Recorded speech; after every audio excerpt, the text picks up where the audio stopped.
काशिफा मैं आ गया हूँ। ओह हेलो इलियासिफ, आप आ गए। इलियासिफ, प्रोग्राम थोड़ा सा चेंज करना पड़ेगा क्योंकि मेरे पास आज बहुत चर्च का काम है। मुझे एक लेटर भी टाइप करना है और कुछ ईमेल्स भी करनी है। काशिफा, लंच का हमारा प्रोग्राम बना था, आपको तो पता मुझे है। पता है, लेकिन ऐसा हो सकता है कि हम लंच यहीं मंगवा लें। मैं थोड़ा काम कर लूंगी और उसके बाद लंच कर लेंगे। चर्च का काम है, थोड़ा सा हम टाइम निकाल के निकल सकते हैं, आके दोबारा कंटिन्यू कर लेना आप। चर्च का काम तो है इलियासिफ, लेकिन मैं इसकी मुख्तार हूँ और आपको पता है कि मुझे खुदावंद को जवाब देना है। हाँ मुझे पता है, लेकिन थोड़ा सा टाइम नहीं निकाल सकते हैं? नहीं, हम ऐसा करते हैं कि हम यहीं पर बैठते हैं और कुछ देर के लिए मुख्तारी के टॉपिक पर बात करते हैं। तो लंच का ऑर्डर देते हैं और लंच का ऑर्डर देते हैं, उसके बाद साथ में लंच करेंगे। हाँ, मैं अगर जहाँ मुख्तारी की बात है, ये मैं कुछ नहीं कर सकता, ये खुदावंद की खिदमत का काम है, तो मैं आपको मना भी नहीं करूंगा।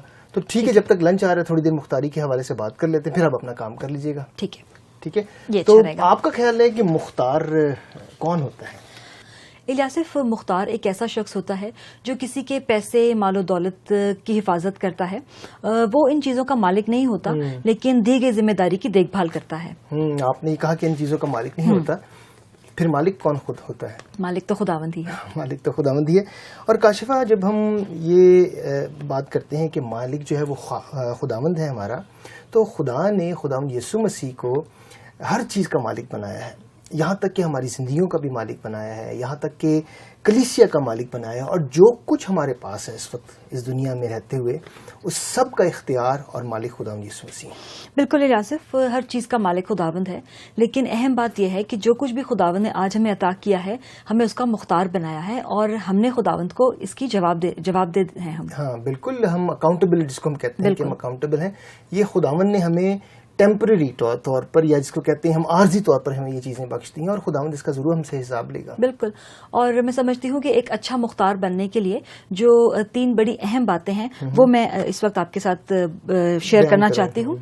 जिसमें से पहली बात यह है कि जो खुदावंद ने हमें नेमतें अता की हैं, हम उसके अकाउंटेबल हैं, हम खुदावंद के उसको हम मुख्तार बनाया है और हमें उनका जवाब देना है खुदावंद के हुजूर में।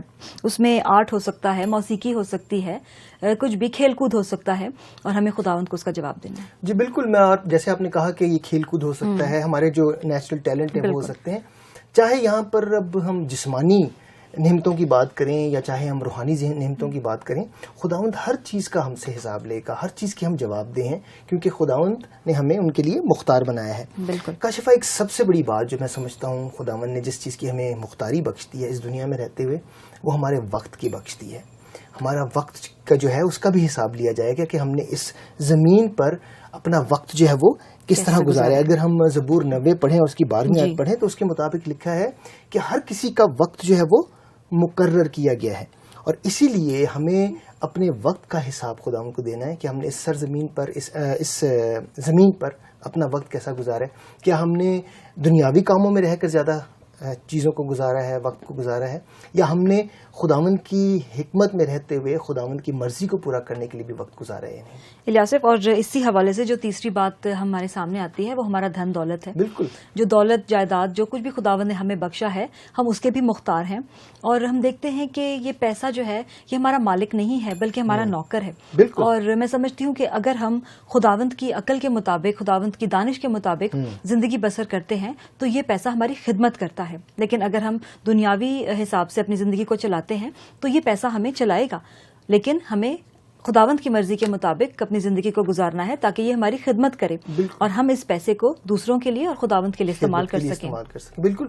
जैसे खुदावंद का कलाम भी हमें कहता है कि हम 2 मालिकों की खिदमत नहीं कर सकते। बिल्कुल। हम दुनिया की खिदमत नहीं कर सकते, यानी कि पैसे की सिर्फ खिदमत नहीं कर सकते और खुदा की खिदमत नहीं कर सकते।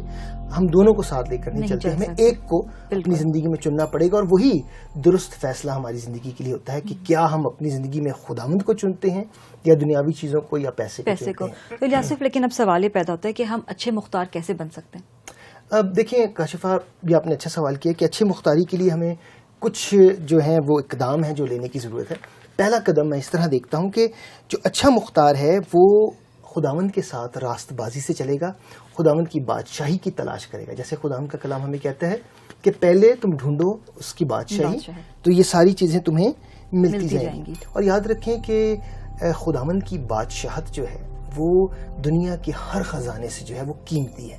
اس کا حوالہ اگر ہم دیکھنا چاہتے ہیں تو متی کی انجیل اس کا 13واں باب اور اس کی 44ویں سے 46ویں آیت میں اس کا ذکر ہمیں ملتا ہے.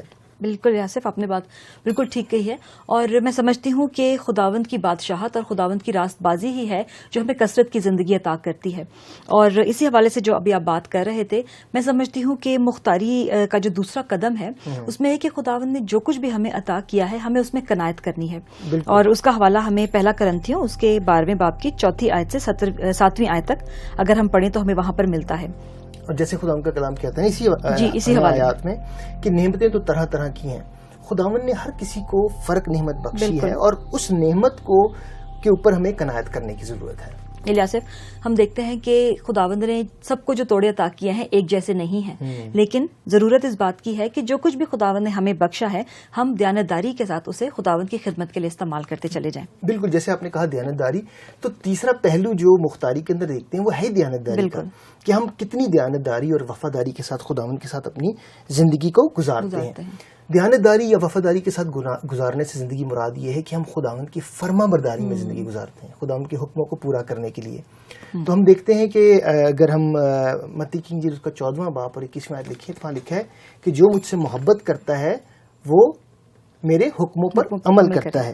اور کاشفہ، جیسے ہم نے کہا کہ توڑے جو ہیں خداوند نے طرح طرح کے دیے ہیں، اور ان توڑوں کو ہم کس طرح اپنی زندگی میں خداوند کی خدمت کے لیے استعمال کرتے ہیں یہ ہمیں اچھا مختار بناتا ہے. بالکل. اور الیاسف، اسی کے حوالے سے میں چاہتی ہوں کہ میں ایک آیت آپ کے ساتھ مل کر پڑھوں جو کہ متی 25 باب ہے اور اس کی 20ویں آیت سے لے کے 23ویں آیت تک. ضرور. اور یہ میرے خیال میں دیانتداری اور وفاداری کے حوالے سے ہمیں، جس کو 5 توڑے ملے تھے وہ 5 توڑے لے کر آیا اور کہا، اے خداوند، تو نے 5 توڑے مجھے سپرد کیے تھے، دیکھ میں نے 5 توڑے اور کمائے. اس کے مالک نے اس سے کہا، اے اچھے اور دیانتدار نوکر، شاباش، تو تھوڑے میں دیانتدار رہا، میں تجھے بہت چیزوں کا مختار بناؤں گا، اپنے مالک کی خوشی میں شریک ہو. کاشفہ، یہاں پر ہم دیکھتے ہیں کہ خداوند نے جس کو 5 توڑے دیے تھے اس نے اور اسے استعمال کیا اور بڑھا کر خداوند کو واپس کیا. جی. اور یہی خداوند جو ہے ہماری زندگی سے بھی چاہتا ہے کہ ہم جتنے توڑے خداوند نے ہمیں دیے ہیں وہ ہم لوٹا کر اس کی خدمت کے لیے استعمال کریں. بالکل الیاسف، اور میں سمجھتی ہوں کہ جو چوتھا قدم ہم اچھے مختار بننے کے حوالے سے دیکھتے ہیں وہ ہے نتائج اور پھل کی توقع کرنا. اور اگر ہم اس کا حوالہ دیکھنا چاہیں تو وہ ہمیں متی کی انجیل اس کی 13ویں باب کی 23ویں آیت میں ملتا ہے. یہ بڑی خوبصورت تمثیل ہے اور اس میں بڑے واضح طور پہ بتایا گیا ہے کہ جو اچھی زمین پر بویا جاتا ہے وہ 30، 60 اور 100 گنا پھل لاتا ہے. بالکل. اور ساتھ ہی ہم ایک 5واں قدم جو ہے وہ دیکھتے ہیں اچھا مختار بننے کے لیے، وہ یہ ہے کہ ہمیں خداوند کی اس عدالت کے لیے اپنے آپ کو تیار رکھنا ہے. یاد رکھیں خداوند کے ڈر اور خوف میں زندگی کو بسر کریں، کیونکہ ایک دن ہم مسیحی جو ہیں ان کی بھی عدالت ہوگی اور ہمیں اپنی زمینی زندگی پہ جیسے ہم نے خداوند کی خدمت کے لیے کام کیا اس کے مطابق خداوند جو ہے وہ ہمیں اجر بھی بخش دے گا. اور اس کے لیے اگر ہم حوالہ دیکھنا چاہیں تو وہ ہے 24واں باب، متی کا 24واں باب، اس کی 45ویں آیت سے لے کر 51 آیت تک. اور اس حوالے میں ہمیں اسی سارے بات کا جو ہے وہ ذکر ملتا ہے کہ کس طرح ہماری عدالت ہوگی اور ہم سے حساب لیا جائے گا اور اس کے مطابق ہمیں اجر دیا جائے گا. الیاسف، مختاری کے حوالے سے یہ بڑے خوبصورت قدم ہیں، بڑے خوبصورت پوائنٹس ہیں جو آج ہم نے ایک دوسرے کے ساتھ شیئر کیے ہیں. میں چاہتی ہوں کہ ان کو ہم ایک دفعہ دہرا لیتے ہیں اور اس کے بعد لنچ کریں گے. اور اس کے بعد لنچ کریں گے. خداوند یسوع اس دنیا کی ہر چیز کے مالک ہیں جن میں ہم بھی شامل ہیں. اس کی وجہ یہ ہے کہ وہ خالق ہیں اور ہمارے نجات دہندہ ہیں، اور خدا نے خداوند یسوع مسیح کو ہر چیز کا مالک بنایا ہے. روحانی مختاری میں 3 باتیں اہم ہیں: خدا کی دی گئی نعمتیں اور توڑے، ہمارا وقت، ہمارا مال و دولت. دیانتدار مختار بننے کے لیے 5 قدم اہم ہیں.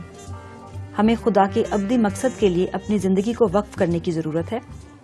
ہمیں اپنے وقت کا استعمال بہتر انداز میں کرنا چاہیے. ہمیں خدا سے وفاداری اور اس کی فرما برداری میں زندگی گزارنی چاہیے. ہمیں نتائج اور مثبت پھل کی توقع کرنی چاہیے.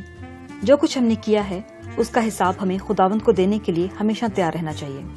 ٹھیک ہے کاشفہ، تو پھر ساتھ ہی لنچ کرتے ہیں تھوڑی دیر میں جب تک لنچ آ جائے گا. ٹھیک ہے، میں جب تک اوپر بیٹھا ہوں. ٹھیک ہے، جب تک میں اپنا کام ختم کر لیتی ہوں. اور پلیز جاتے جاتے یہ آسیہ کو پکڑاتے جانا. Thank you.